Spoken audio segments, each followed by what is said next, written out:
درباره هلاکت‌آوری گناه و خلاصی یافتن از ممات. وقتی که افرایم سخن می‌راند همه می‌لرزیدند. او در اسرائیل سربلند بود ولیکن از باعث بعل گناهکار شد و به هلاکت رسید. و الحال آنها گناه‌های خود را افزون می‌کنند و از نقطه خود برای خود بت‌ها و صنم‌ها را موافق فهمیش خود ساختند که همش عملی صنعتکاران است. درباره آنها میگویند آدمانی که قربانی میکنند گوساله ها را میبوسند. بنابراین آنها مثل ابر صبح خواهد بود و مثل شبنمی که زود نیست می شود و مثل کاهی که باد از خرمن میبرد و مثل دودی که از دودبرا برآمده پراکنده میگردد. ولیکن من خداوند خدای تو از زمین مصر هستم و تو غیر از من خدای دیگر را نشناخته ای و غیر از من نجات دهنده نیست.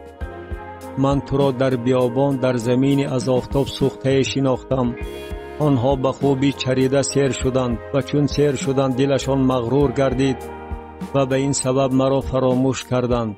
پس من برایشان مثل شیر خواهم بود، مثل پلنگ در سری راهشان کمین خواهم گرفت، مثل خرسه که از بچه هایش محروم شده باشد با آنها حمله خواهم کرد و صندوق سینه آنها را خواهم درید و مثل شیر آنها را در آنجا خواهم خورد.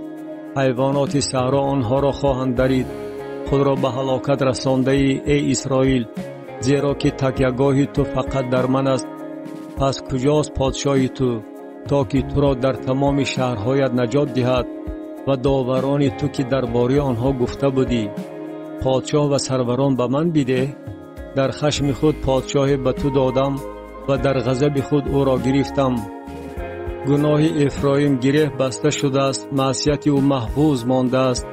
عذاب زنی که میزاید به سر او خواهد آمد. او پسری با خیرت نیست وگرنه در وقت تولد طفلان بسیار درنگ نمی کرد.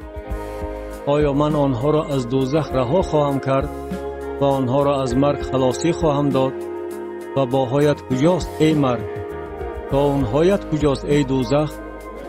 پشیمانی از چشمان من نهان شده است. اگرچه او در میان نیزار میوه میداد بادی شرقی خواهد وزید، یعنی بادی خداوند از بیابان بلند خواهد شد و منبع او خواهد خشکید و سرچشمه او بلنگار خواهد گردید و گنجینه تمام اسباب گرانبها را تاراج خواهد کرد.